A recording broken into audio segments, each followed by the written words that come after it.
Might explain for the video what you're doing? So, You're on film. alright. Well, your hands. Right now we're washing our fossils from the Gatun Formation, keeping our fossils separate from the different localities. And while I'm washing fossils, taking the sediment off, I'm noticing evidence of things that we talked about yesterday, like predation. Getting close to understanding like the diversity that we actually picked up yesterday, seeing it in a different way now that it's not all covered in light.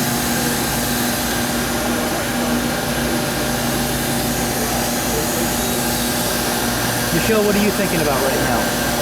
I'm thinking about how nice this is. She was singing a song how she gets paid for this, and people working at McDonald's got paid. Yeah, it was. She's a very enthused. I like my job. That's great.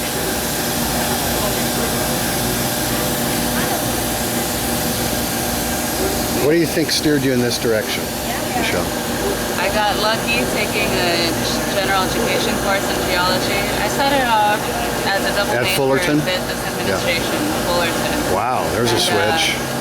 My third semester I took economics, and like 2 classes in, I said this is not the career for me.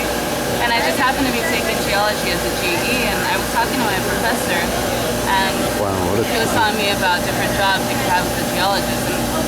And it honestly never occurred to me that geologists had jobs.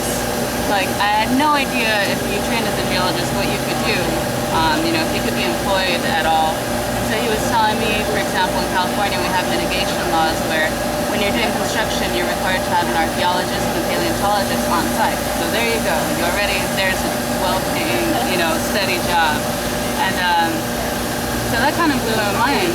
And the next day I went to the registration office at school, put in my request, and they changed my major to geology. And I'd always been interested in paleontology, but again, it had never occurred to me that that could be a job or a career or anything that I could do.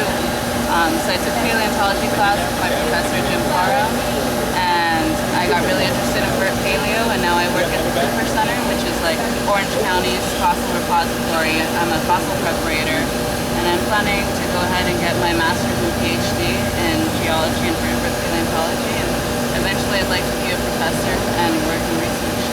So kind of accidental. I mean, it was kind of what we were talking about yesterday, that you don't realize that a STEM career is an option for you. Never in a million years did I think I'd be a scientist. I'm going to be the first in my family to get anything like a master's or a PhD. So I'm really proud about that. It just had never occurred to me that this could be something I'd end up doing. So once that realization came to me, the whole world opened up to me, and now I'm getting a PhD, you guys. I'm so Cool. excited. Serendipitous. Yeah. That's really cool. I completely, I'm very touched about what you guys are doing, because I can relate to it wholeheartedly. Great story, thanks. Very exciting. That is